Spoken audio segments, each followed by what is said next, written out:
road to WrestleMania 41 is officially here, as the Raw after the Royal Rumble is now in the books. We had the Royal Rumble winners coming out tonight, Jey Uso and Charlotte Flair, both to perhaps reveal who they're going to face at WrestleMania. Neither person did. They're both going to make the rounds and talk to all the champions. Charlotte's going to go to all three shows. She's going to hit up NXT tomorrow and then go to SmackDown to talk to Tiffany Stratton. And Jey Uso is going to go to SmackDown as well on Friday to talk to Cody Rhodes. And he did have a confrontation tonight with Gunther, and Charlotte had one with Ripley. So it looks like we're going to get a couple week delay here until we know for sure who the winners of the Rumble will be facing at WrestleMania. We also had some Elimination Chamber qualifying matches tonight where Liv Morgan beat Io Sky via disqualification, and in the main event we had CM Punk beating Sami Zayn. He will join John Cena, who received an automatic bid from Triple H, or WWE, I guess, into the chamber that will be in about 3 weeks, a little bit less than 4 weeks, in Toronto to set up WrestleMania. So let me know in the chat what you thought of tonight's Raw. Was it a good show, bad show, A, B, C, or D, 1 through 10? Give me your grades. I thought tonight's show was pretty fun, and I thought a couple of the matches were really good, and I'm really liking these 2.5-hour Raws. I think they're a good length, and from everything we saw tonight, I'm somewhat intrigued on how they're going to set up WrestleMania. Not too much has changed in terms of where I feel like the direction is going to go for WrestleMania, because most of what I felt after the Rumble on Saturday night is kind of how I feel now. We just don't really know yet. The only big piece of information I think we got tonight on Raw was that Roman Reigns is going to be out of action indefinitely due to the stomps. I think the 2 stomps that he suffered from Seth Rollins, and that one 2-footed stomp, which was super gnarly after the Royal Rumble. So they might be writing Roman Reigns out of the Elimination Chamber. I assumed that Roman Reigns would be a part of the chamber, but if they do this injury angle here, that means that Roman will not be in a championship match at WrestleMania for the first time since, I think, the Bush administration. I mean, it's been that long. So he's going to have to be on the undercard facing someone. And if he's not going to be in the title picture, then Roman's going to have to be involved with Seth Rollins or Punk or both, I would think, especially with, Rollins cutting that promo on him tonight. So they're giving you clues, but they're not giving you any definitive hints on what we're going to see. There's a chance that Jey Uso could face Cody Rhodes. That's very possible. It would be weird, but he could. I feel like he will still face Gunther, and then Cody Rhodes will either face John Cena, or they might do my idea and make it a 3-way or a 4-way. Cody Rhodes or Seth Rollins is owed victories by 3 major stars. Cody owes him a victory for the 3 times he put him over a couple of years ago.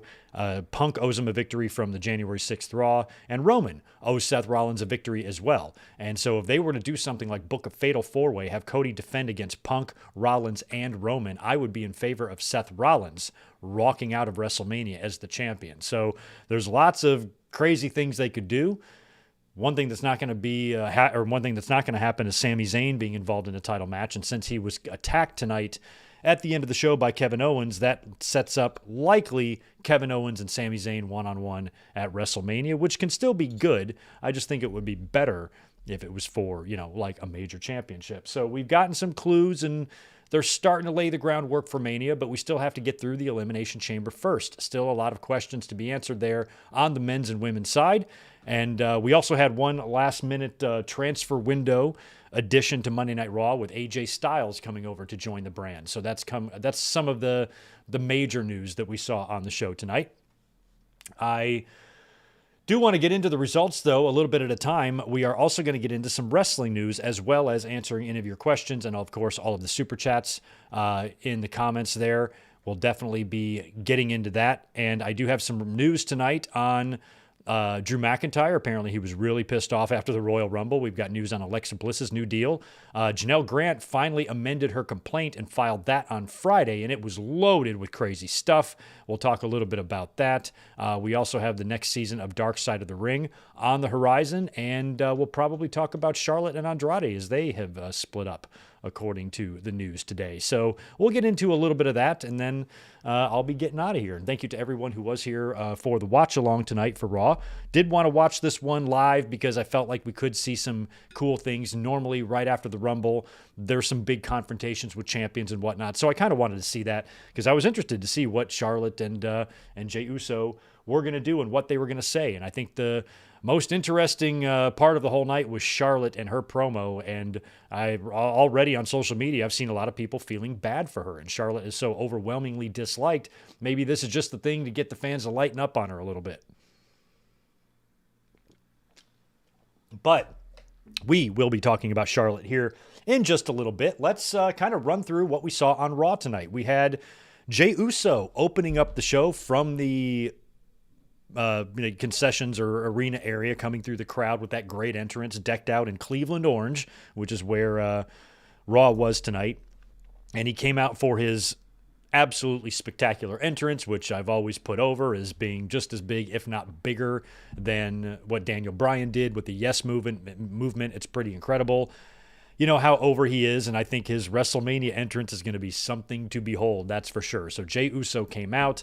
He really soaked it up for a while. He allowed the fans to chant, "You deserve it." Even when they were finally ready to let him talk, he stopped and kind of gaslighted them to cheer some more. Like, he really wanted to soak it up, and he was able to dredge up some real emotion. He had real actual tears flowing down from his face that he's finally made it. Now, he still has a big hill to climb. He still has to win his championship match at WrestleMania, but winning the Rumble is he's looking at it as his way to prove that he belongs to be here. Now, while he's talking, I'm assuming that he's going to be confronted by Gunther or Cody or both. And Gunther obviously came out, and Gunther kind of didn't express much interest in facing Jey Uso, but he said if he did pick Gunther, that he's going to put the absolute beating of a lifetime on him. And Uso said he's going to go to SmackDown and hit up Cody, and he'll make his decision soon. You know, and I think Gunther and Jey at this point makes the most sense, because one thing I mentioned in the watch along and that I've mentioned before is that I feel like usually the Royal Rumble winner, you would think, would want to challenge for the biggest title.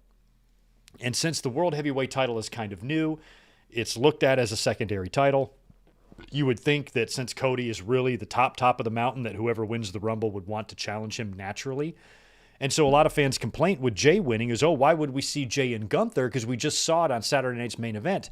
That might have been WWE's way to justify Jey picking Gunther. This is going to be personal for Jey. He wants to prove to everybody and himself that he can beat Gunther, you know, where he's got less to prove with Cody. But Gunther is a man that's already beaten him, you know, a couple of times and, you know, gotten in his face and told him that you're not on my level and whatnot. So it might be a way for WWE to justify Jey going after that championship, because unfortunately that championship is just not up there with the big gold yet. Back in the day, like I've mentioned, WWE did a pretty good job of elevating that title to put on an even playing field with the other one. Sometimes the WWE title main evented WrestleMania, sometimes the big gold did. They switched it up a little bit. 20 and 21 stick out as WrestleManias where the big gold was the headline belt. So if WWE wants to get to that point, you should at some point have the Rumble winner challenge for that championship instead of being a secondary thing.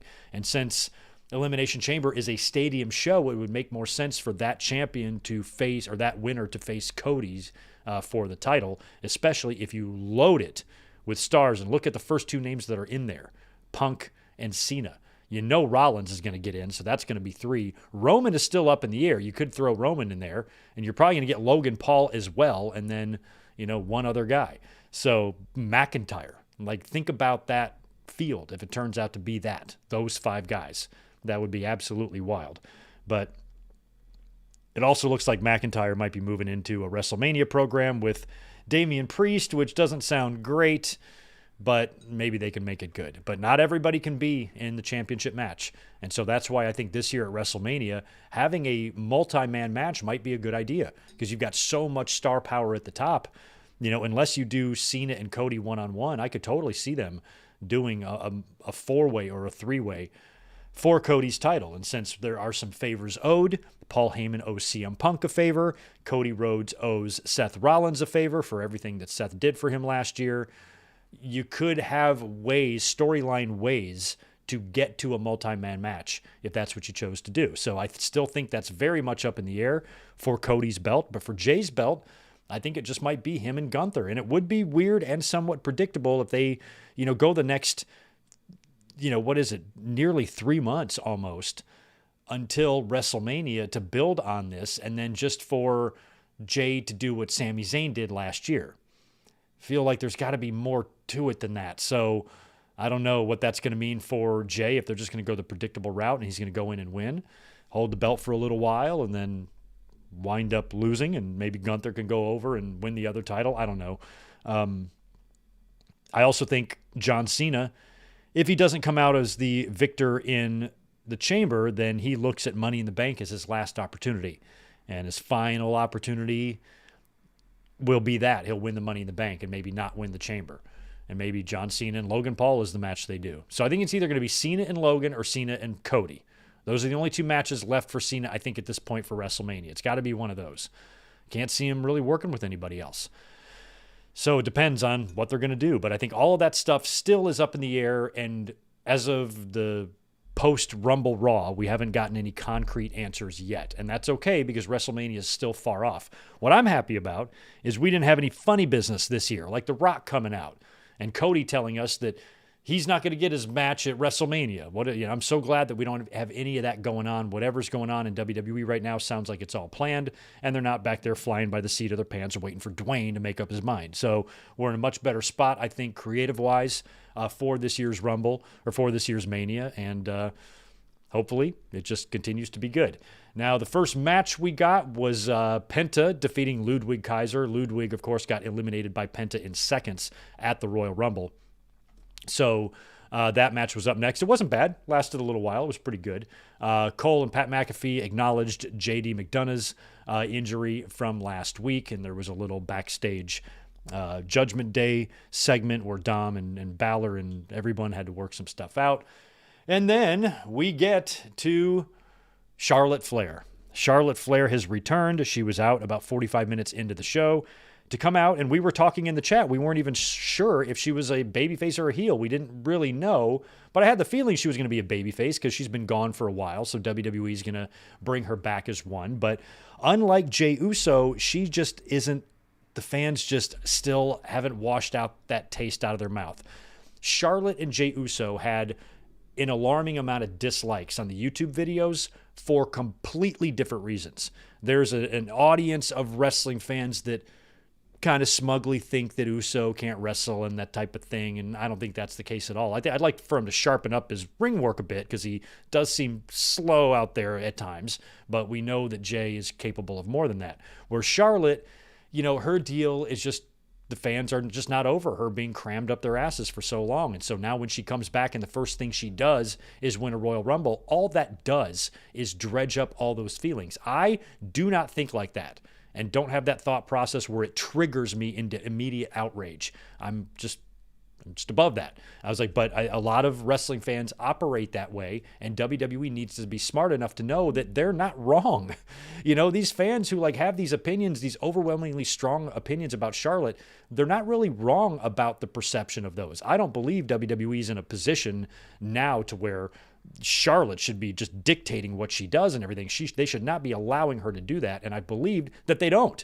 I believe this is how WWE feels about her. They also want to make her the biggest thing because of her connection to Ric Flair and how he's going to go down as arguably the greatest men's wrestler of all time, and she's going to go down as the greatest women's. I think WWE is trying to manufacture that for Charlotte. So the fans aren't stupid. They can sniff out that bullshit. So they're, even with Charlotte being out a year and a half or whatever it wasn't enough. And so she comes out to the ring and she's trying to cut this heartfelt promo about her comeback and her career and her legacy. And she's really pouring her heart out, and the fans are booing her like Hogan in LA.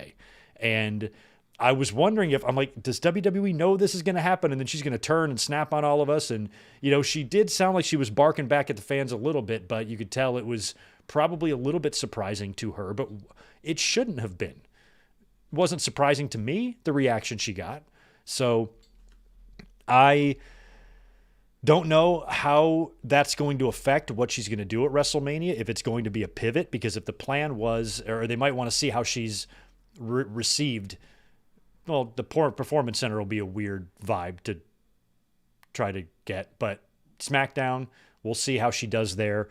But if the plan is for it to be a babyface versus a heel program, then Tiffany's going to have to go babyface.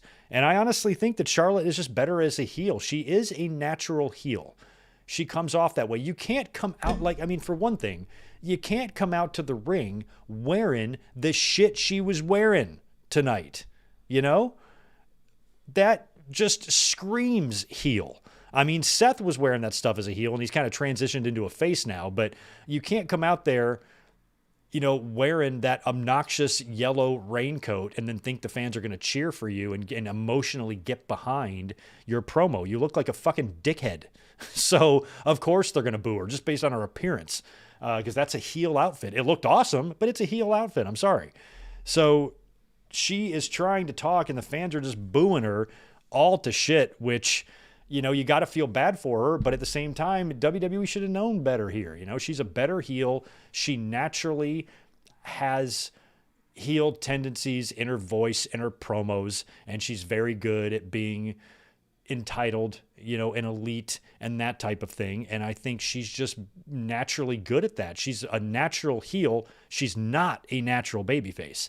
And, you know, the fact that they booed her so hard, it's just one sample size. You got to think before WWE makes any crazy changes to their plans. They might want to double check this is the way it's going to be. Send her out on SmackDown, see if she gets the same response or not. And if that's the case and they still want to go ahead with Charlotte and Tiffany, then you got to turn Tiffany babyface. You know, or you got to have a double turn at Mania or something like that. But Charlotte's not going to be able to go out there and pretend to be the babyface for 3 months of WrestleMania build while the boos are showering on her. I'm hoping the Triple H's administration is a lot more conscious of that stuff than Vince's, where when Vince went out there and Cena was booed, he's polarizing and all that, they just ignored it. Same thing with Roman Reigns. Booed out of the fucking building, still winning the title at WrestleMania. They don't care. So I'm hoping that it's different now. The culture is different back there for a lot of reasons, but creatively as well.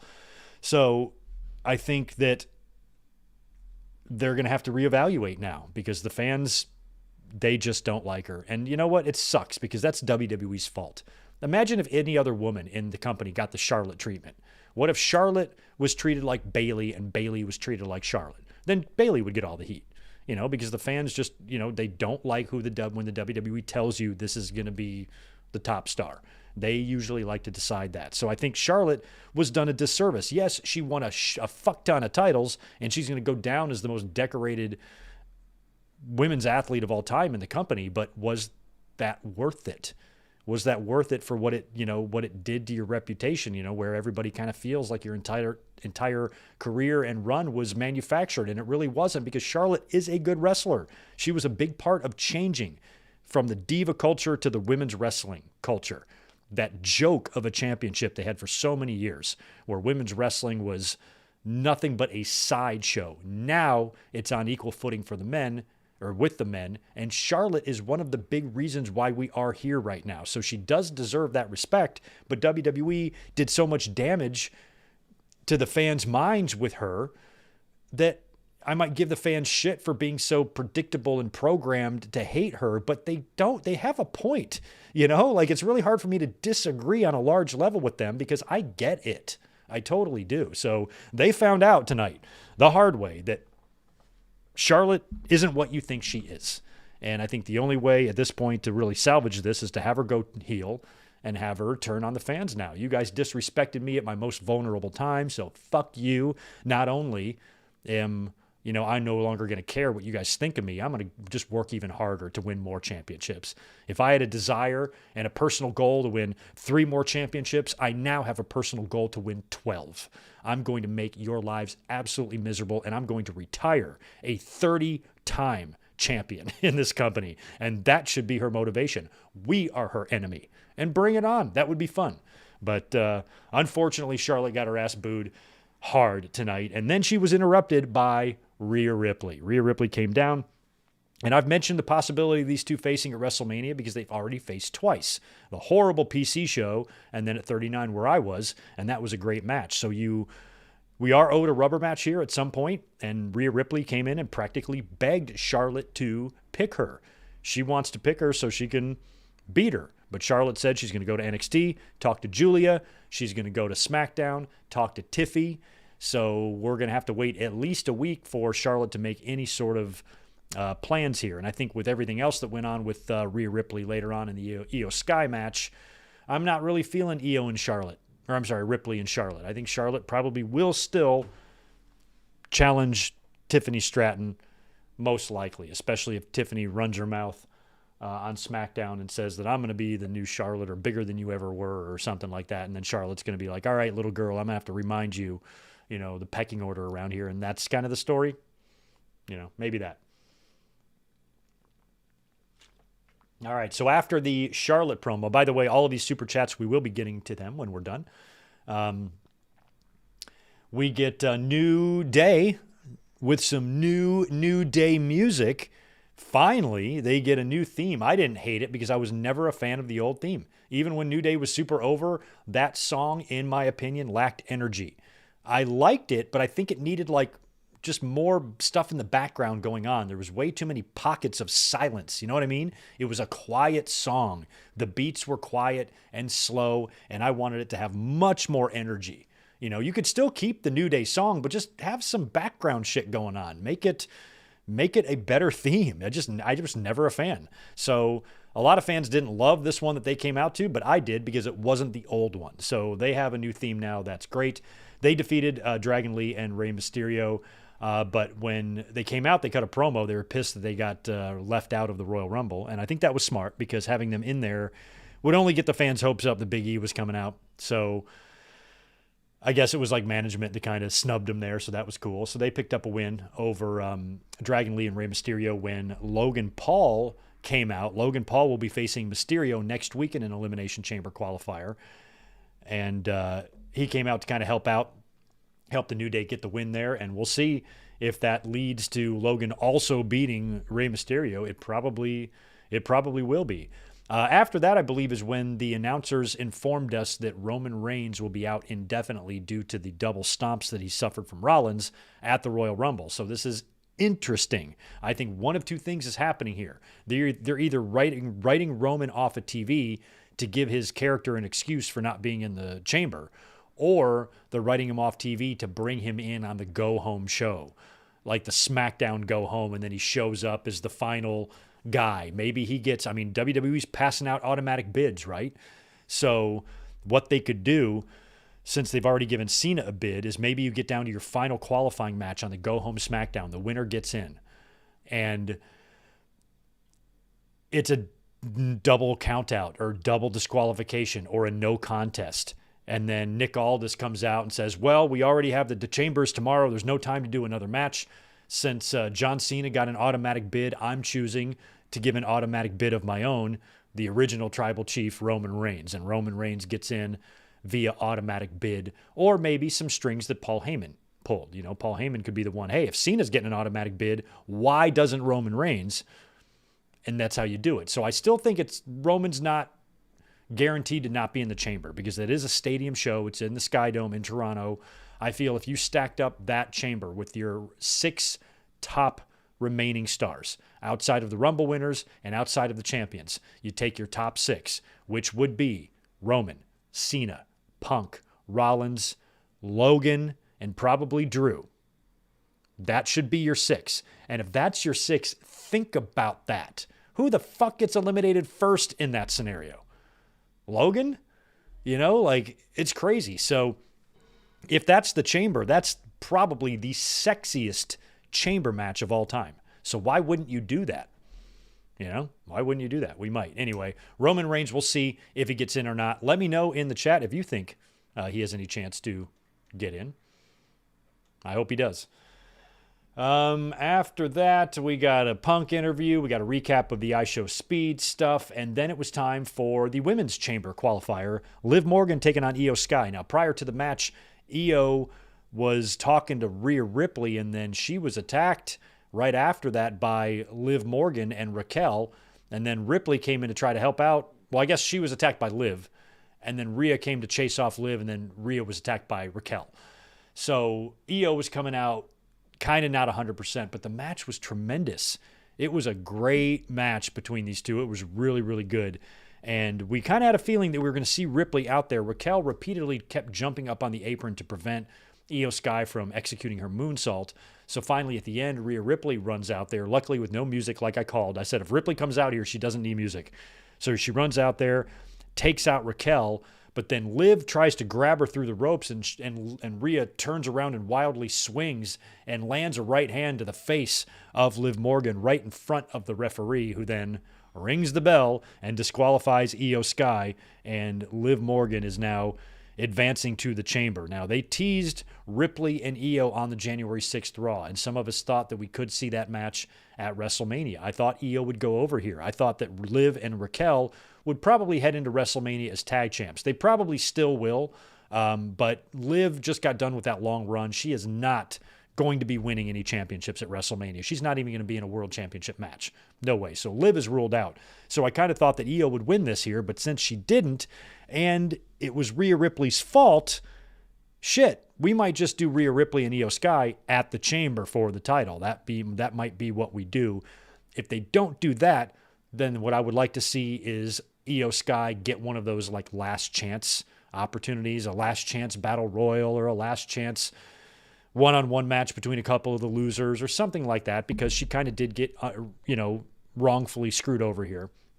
So if they did something like that and she got in, then that would work too. So I think it's going to be one of the two, but we might just get the straight up match at the chamber, which is apparently, according to Doug, on March 1st.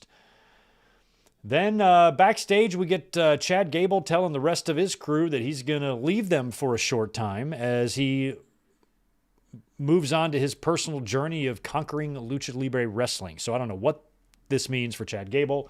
He said when he comes back, he wants to see championships around their waists. So that implies that he's going to be gone for a significant amount of time doing his own thing. So maybe he's going to head down to Mexico and, research the origins of Lucha Libre, and he's going to come back with a mask as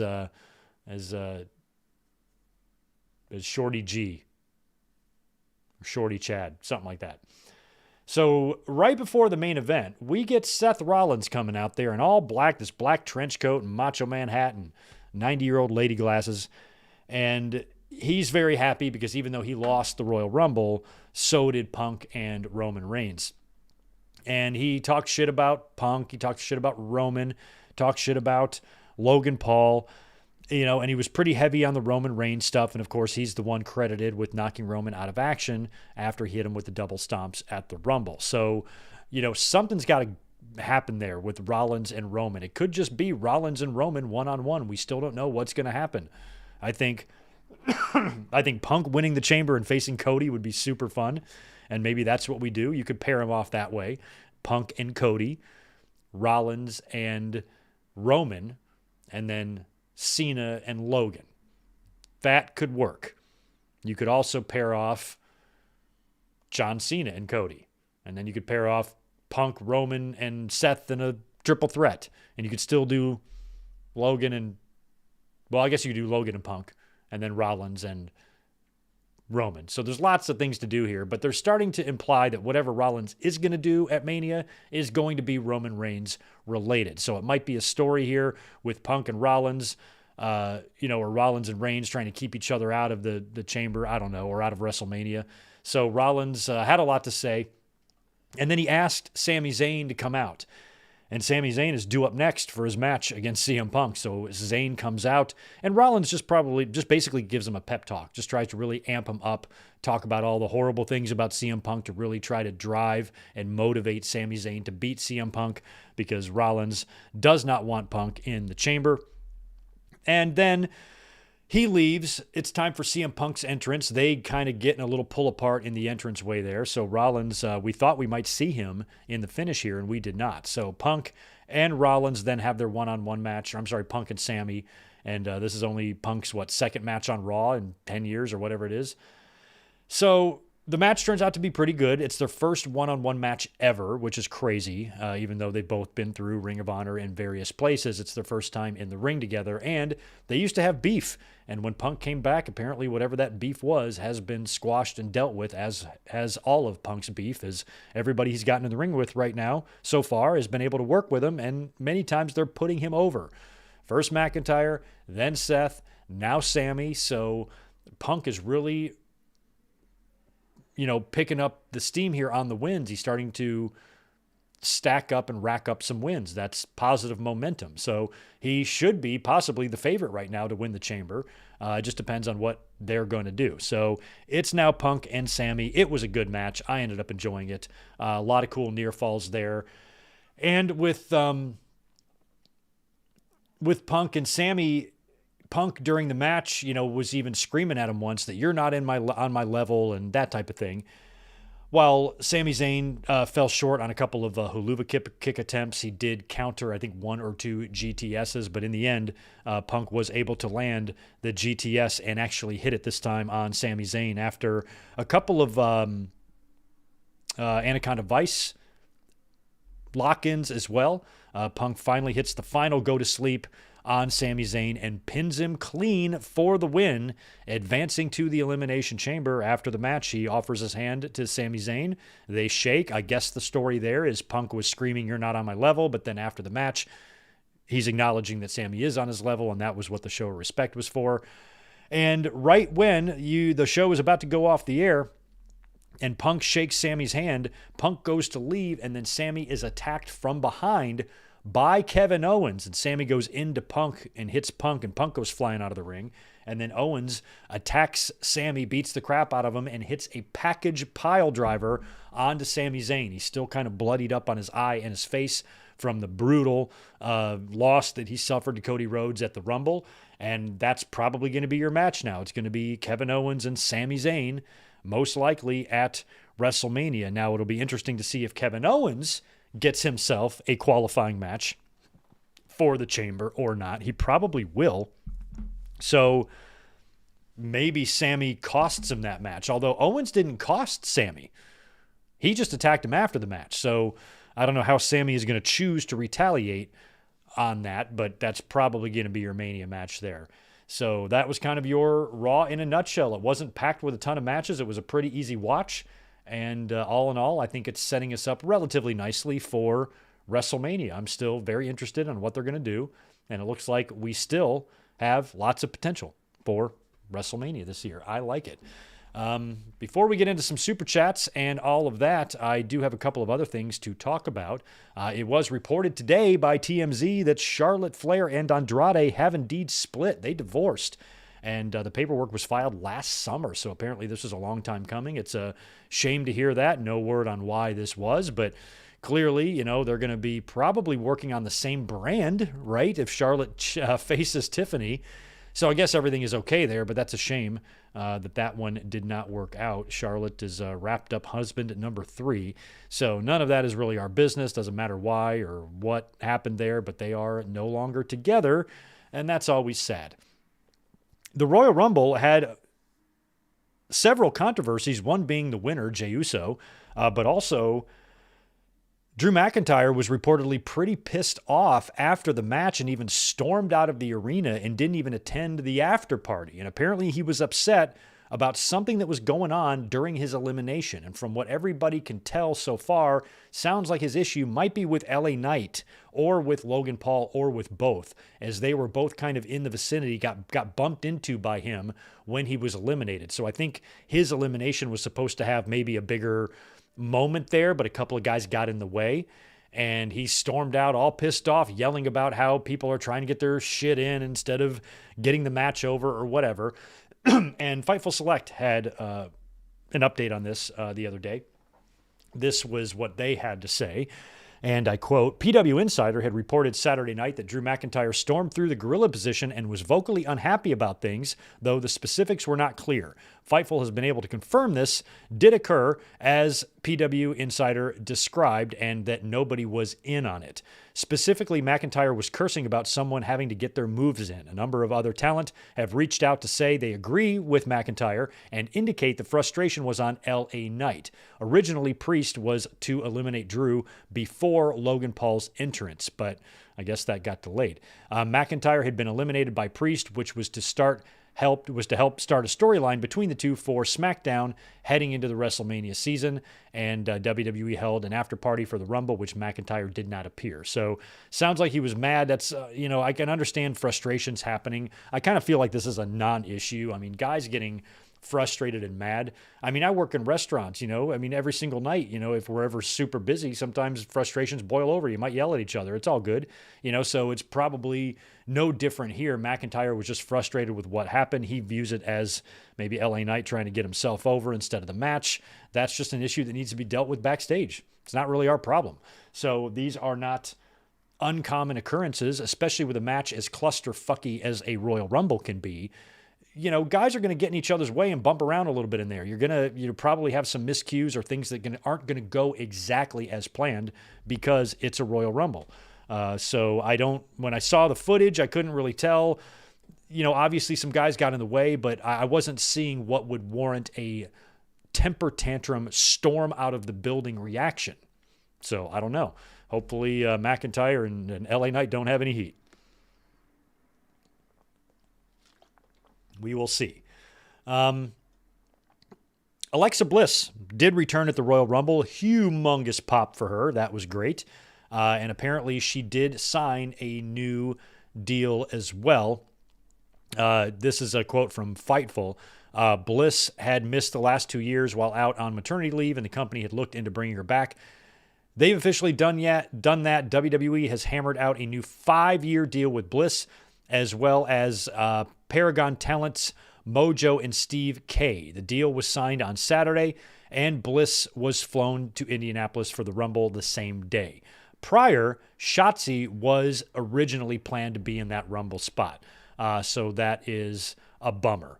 But yeah, she signed a new deal, and I got to see what this Mojo and Steve K is, because I wasn't aware of that part of it. But anyway, Alexa Bliss is back. That contract issue that we did hear about the previous week has been hammered out. She's got a new deal, and all that is fine. And now we can start talking about creatively what we're going to be seeing her do.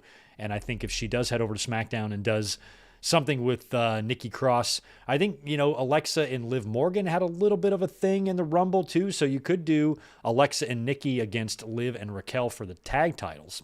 Something like that could be fun at WrestleMania.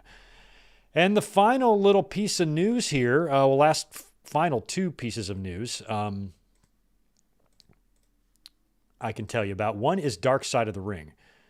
And I just want to get the date on that on season 6. I'm not sure if there is a date on season 6 yet, but season 6 has been announced, and I have a episode list to share with you guys, which is an absolute trip. Of course, I can't find it, but I know it's right over here. Here's what we got for the next season of Vice's Dark Side of the Ring. These are some interesting episodes. So number 1 is Hell in the Cell, which I don't like. I don't like Hell in the Cell. I don't know why we need a Dark Side of the Ring on that, because WWE has hammered the Hell in the Cell history in our faces for decades now. So the Hell in the Cell, I'm not looking too forward to. The rest of these are probably pretty depressing with the exception of one. Another episode is Big Van Vader. And Tony Atlas is probably the episode that I think will be the least depressing. There's going to be some depressing things in there because Tony has had a lot of struggles, but he's still alive, and we've still seen him regularly on these type of documentaries, and he is absolutely hilarious. So I think that Tony Atlas's episode should be hilarious. It's going to have some dark moments in there, but when compared to the other episodes that are going to be dark and going to be depressing, I think Tony Atlas will probably be the most fun. The rest of it is going to be depressing as all hell. We have Ludwig Borga. His end didn't come well. Billy Jack Haynes, who's a fucking mess. Hot Stuff Eddie Gilbert, which was super tragic when all that went down in the 90s. Superstar Billy Graham. Not only is he an asshole, he's had a lot of struggles as well. The hardest one to watch is probably going to be Daphne. I was live on Twitter. I was on social media when everything happening with her was going down. It was all happening in real time. I saw the video. Everybody was worried, and we didn't get to her in time. And you knew. I think people were rushing over to her house, and they didn't make it. And she was there, with the gun in her hand. It was just fucking rough. So that is going to be a hard one. The original Sheik, that'll be interesting. That's going to be educational for a lot of wrestling fans that aren't familiar with him. So that one will probably be somewhat interesting to a lot of fans that don't know that whole story. And Muhammad Hassan is really interesting because that whole gimmick in 2005 or whatever it was absolutely insane. So that's quite the lineup. Hell in the Cell, Vader, Tony Atlas, Ludwig Borga, Billy Jack Haynes, Eddie Gilbert, Billy Graham, Daphne, the original Sheik, and Muhammad Hassan. That is going to be our next season of Dark Side of the Ring. That's pretty awesome. The final thing, March 25th, thank you for that, Juliet. So that's coming up. The final thing I want to talk about before we jump in and answer the Super Chats is Janelle Grant's complaint. Now, late Friday, the Janelle Grant's attorneys filed this amended complaint, which expanded the existing 67-page lawsuit to a 101-page lawsuit. So we are not going to read the 34 extra pages that were added here, but I am going to read you some excerpts from Brandon Thurston's write-up on Post Wrestling about this. And credit to Brandon and John Pollock and everybody that really has been following this whole situation closely. They have really been the ones supplying the best info so far. So here's what Post Wrestling had to say about this filing that Janelle Grant's team filed on Friday. Kind of interesting that it happened right before the Rumble, just like everything kind of last year happened before the Rumble. So here's a couple of paragraphs that I'm going to read you. It's pretty gross. One of the most striking new claims in the amended complaint is Grant's allegation that McMahon instructed her to create pornographic content for Michael Hayes, who we all know is a longtime creative executive who still remains with the company and was working Royal Rumble, from what we understand. In or about September 2020, Grant's attorneys wrote, McMahon instructed Miss Grant to create customized pornographic content for Michael Hayes and his crew. So not just Michael, but his whole team. The complaint includes screenshots of text messages that Grant appears to have sent McMahon. In one, Grant's body is obscured by text that read, Dear Vince's crew, hope you're enjoying these pics XOXO. Another image of Grant includes text reading, Hey Michael, Vince's stories are true, all love and I live up to the hype. Or all love and I love to live up to the hype, excuse me. Furthermore, Dr. Carlin Kolker, previously referred to in the lawsuit as the celebrity doctor, is now identified by name along with his clinic Peak Wellness. Grant alleges that McMahon directed her to undergo treatments at the clinic where she was prescribed substances without knowing what they were. She petitioned Kolker in Connecticut State Court last summer for evidence, including her medical records, and reserves the right to add him and Peak Wellness as defendants. The amended complaint also names WWE executives who were previously identified under pseudonyms. WWE President Nick Khan and executives Brad Bloom and Brian Nurse are now referenced by name, confirming prior reporting. Grant's attorney previously confirmed, along with the other three anonymized executives, that former WWE chairwoman Stephanie McMahon is corporate officer number 3. However, in the updated complaint, her name has been removed, and the references to her public statements in the original filing have been replaced with the pseudonym. That's really interesting. None of the 4 officers are accused of abuse, but Grant claims they enabled McMahon's misconduct. We contacted Grant's representatives to ask why Stephanie McMahon's name was treated differently, and will update this report if we learn more. A newly added paragraph alleges that McMahon continued to remind Miss Grant of his control and that she felt watched and intimidated by McMahon and his executive enforcers, even while she was outside of the WWE office. The complaint expands on a previously described incident in which McMahon allegedly pressured Grant to have sexual encounters in his office at WWE headquarters. Grant says that she suffered a panic attack at the suggestion and pleaded with McMahon to take her home. According to the lawsuit, McMahon insisted they have sex either in his office or in his parked car. She alleges that she ultimately agreed to go inside the building where the encounter took place. In the days that followed, Grant says McMahon left her a voicemail saying, quote, "It's the greatest thing that probably ever happened in this building." And according to screenshots included in the lawsuit, he texted later, quote, "I can hardly think about anything except yesterday," along with photos of his office. The amended complaint also explicitly identifies Brock Lesnar as the previously anonymized WWE superstar. Grant claims that McMahon attempted to arrange a sexual encounter between her and Lesnar as part of Lesnar's contract negotiations. She alleges that the encounter did not take place due to weather-related travel issues and COVID-19 concerns. So the complaint here says that McMahon texted Grant, quote, "You have to take a flight to Greenville, South Carolina this Monday, even if it's just to see Brock." So he was basically, he's trafficking her. He is sending her down to a hotel room in the South to have sex with a star as a negotiation tactic. Does that register? Jesus, man. Anyway, the report wraps up here, and I'm only reading a portion of this report from Brandon Thurston. It wraps up by saying, as an important meeting with WWE's board approached, McMahon pressed Grant to sign an NDA, she says, because he needed to be able to tell the board there was no pending litigation, something he could not truthfully do if the deal wasn't completed. The complaint now includes a transcript of a voicemail McMahon left for Grant. Listen to this.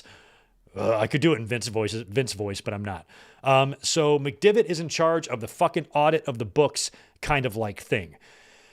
He's got to tell the audit committee there's no lawsuits, there's no pending this, there's no pending that kind of like thing.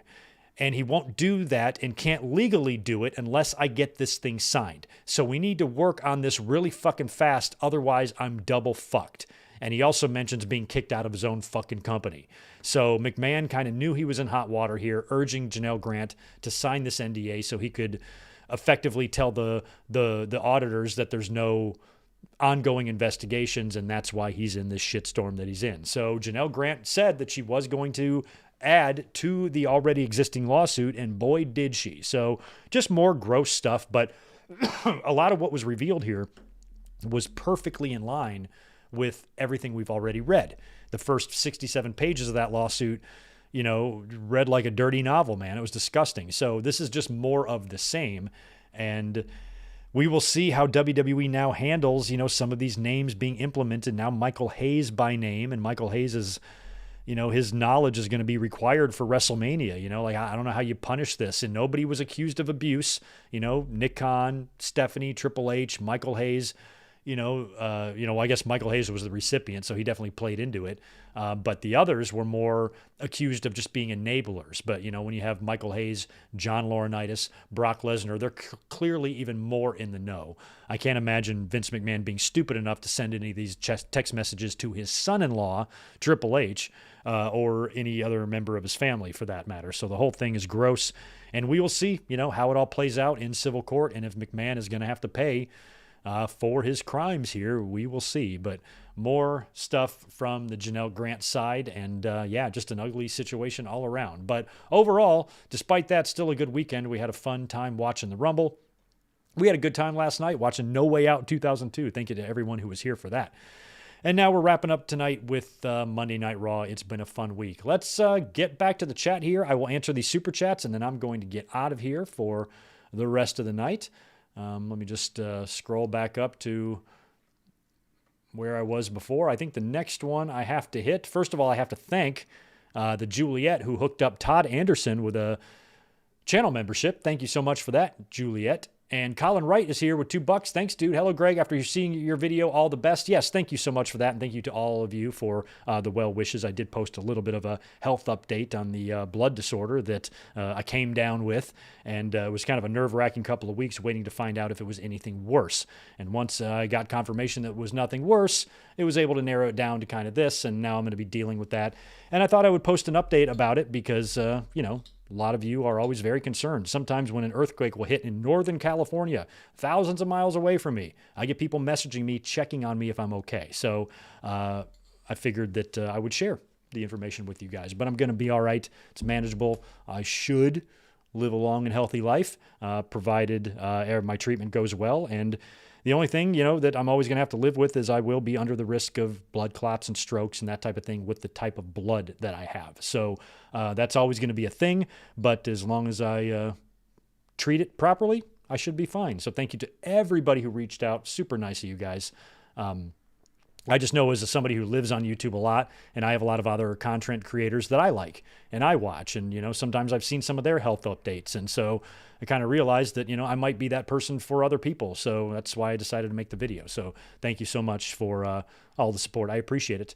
But we're going to keep plugging away on the channel, and we got a big Mania season. And Juliet, thank you to you as well. I appreciate that. Appreciate the two from you. And Rarely Even's got a $10 drop. Welcome back, buddy. I think they're going to do a story with Cena where he comes up short multiple times. He barely loses to the point where his confidence plummets. I think he comes up short at Chamber at Mania. I could see that too. And then he would still have that one final chance to win the Money in the Bank. And I've always believed that the right thing to do is if Cena is going to face Cody. We're going to find out soon. If Cena is either going to face Cody at Mania or he's going to face Cody in his last match. I really can't see that match happening anywhere else. It better not happen in Saudi Arabia. So I really think it's got to be Mania or Cena's last match. So what I would like to see is maybe Cena fall short at the Chamber and work with Logan Paul or whatever, and then wind up winning the Money in the Bank, calling his shot, because Cena isn't the type of guy to cash it in and win against a compromised star.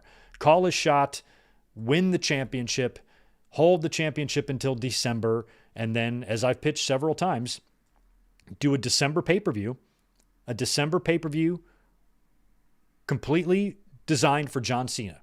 Call it You Can't See Me or My Time Is Up. That would be good. Remember, It's Time from December 96. Now it can be My Time Is Up.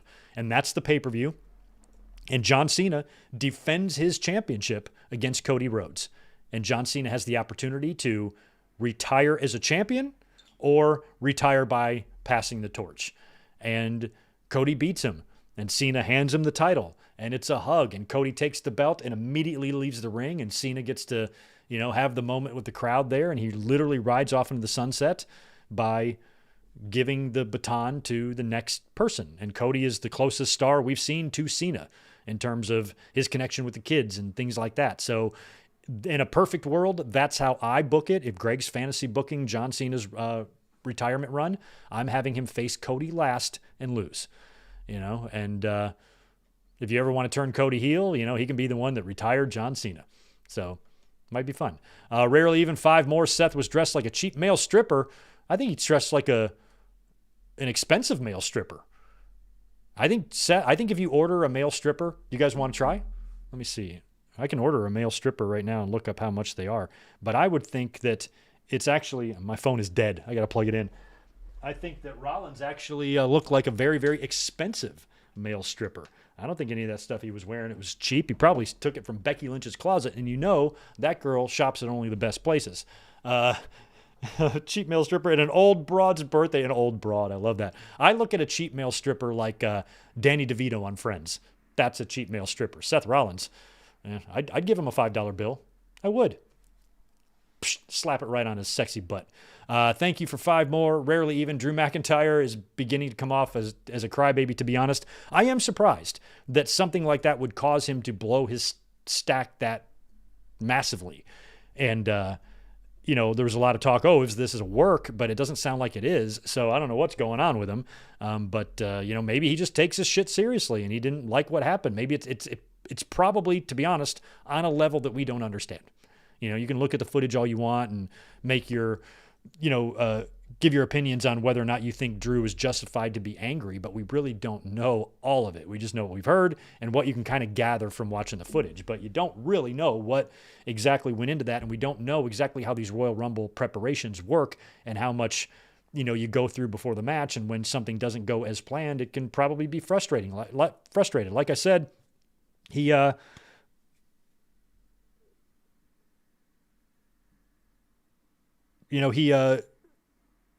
all have that happen in life. Frustrations boil over.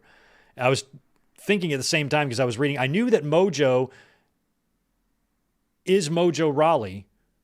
I know that. I just don't know how that all comes together. But I saw Mojo tweeted something about Alexa Bliss. So there's something going on. I don't know the relationship between all those people. So I got to look into that. I have no idea what that's about. But they are involved in her deal somehow. I got to read up on that. I wasn't expecting to read that from the Fightful report. I just thought it was her new deal. So anyway, we'll try to get to the bottom of that. And Asuka, Zayn, thanks for bringing that up. Asuka has been pretty vocal on social media now. She's got some dipshit that's fucking after her and stalking her and being creepy and all that type of stuff. So WWE, she did put out a tweet that said WWE is protecting her and taking care of her. So apparently she's got someone that's been... she's got someone that is following her around. And we saw what happened to Sonya Deville a few years ago, how that guy got in her house. So I just think there's a lot of wrestling fans out there that are sad and fucking pathetic and lonely and weird and dangerous, especially when they can create delusions in their own mind. And now we're living in a world where wrestlers are more accessible than they've ever been. I met a bunch of wrestlers back in the day just on luck, driving around, seeing them at hotels, seeing them at Waffle Houses, getting into car accidents with them, shit like that. Nowadays, you can technically get a response from them on social media. And a lot of dumb fans fall for catfish accounts. And, that one guy that gave all his life savings to somebody pretending to be Alexa Bliss. You can't get in the minds of these people if they're that gullible, So, it goes the other way. Not only can a mind be very gullible, you take that level of, naiveness and put it into a dangerous mind, that can be equally dangerous, So I hope Asuka's going to be all right. And whoever the fucking shithead dirtbag fuckwad who's messing with her, you better hope you never run into me. Because I'll be stalking you, asshole. Rarely even 5 more. A 48-year-old passing the torch to a 40-year-old. Yes, it's not about age. It's about the next guy in line. Cody is Cena. Cody is filling Cena's void. So, yes, absolutely. A 40-year-old passing the torch. 48-year-old passing the torch to a 40-year-old because Cody Rhodes is on top. At some point, he will pass the torch to somebody else. Now, arguably, Cena could have already passed it to Roman and whatnot, but we didn't really get that match. I think this would be really symbolic because of the similarities between Cody and Cena. They have a very similar connection with the young audience. They're perfect people to share the baton. So it's not about age, and I don't even think Cody is 40. He might be, but it's not really about that. These days, 40 is still young in wrestling. Cody's got 5 to 8 years left. So we'll see. But yeah, that's kind of the way I would book it because I think that would be just lovely. I just think that would be lovely if, it was Cody and Cena hands it over to him and he gets the love out on the way out the door. That's the way I'd do it. That's the way I'd want to go out. If I'm Cena, I would tell WWE I want to lose to Cody on my last night. I would have already told him that. So maybe me and Cena are different. Maybe I think differently than the fans, but that's the way I would do it. But anyway, it has been a fun, long stream this evening. I want to thank you guys very, very much for hanging out with us tonight. Not sure when you'll see me again. I am available tomorrow, but I might be busy. I'm not sure. I might pop in here for something. You might see some shorts hitting the channel. We'll do a big podcast this Saturday, of course. No watch along on Sunday because it's Super Bowl Sunday, but we will be back 1 week from Sunday where I think we're going to watch St. Valentine's Day Massacre. So that'll be the next watch along we have coming up. And I'll be posting some future links and whatnot for WrestleMania, and you will be seeing me again this week. But anyway, thanks again for being here. Happy Monday to you all. Enjoy your week, and I will be talking to you real soon. Peace.